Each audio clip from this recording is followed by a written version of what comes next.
göstərim. Hə. Bax bu var ha, bax bu kinoki, bax bu. Bu kinokini aldım. İçində 5 dənədir, hər ayağı da 10 dənədir. O ayağa, bu ayağa. Düzdür. Bunu hər axşam ayağı yumursan, yestikəsini sınırsan. Bu hissə yoxdur. Bu hissəsinə bunu çəkirsən, qoyursan. Yapışqan tərəfi. Yapışqan tərəfi.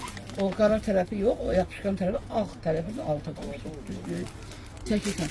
Səiyyat bir dənə prosto alırsın belə, bir olmayan maske giyin. Səhər durursan belə çəkirsən, olur qapqara, oftan rəngdə olur. Amma biraz çiftə qoyanda çəkir ağrıları, elə bir şey plastır qoyursan.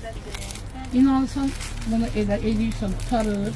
Bir 2-3 gün, laf 10 gün, ara ver, yenə o birisini elə. Bir ay bunu ara ver elə. Bütün bədəndə nə var götürür, bütün ağrıları götürür. Məndə sinir ağrıları. Əsas sinir ağrısıdır, revmatizmadır, baş ağrılarıdır. Ben ne diyeyim buna? Sağ ol bebe.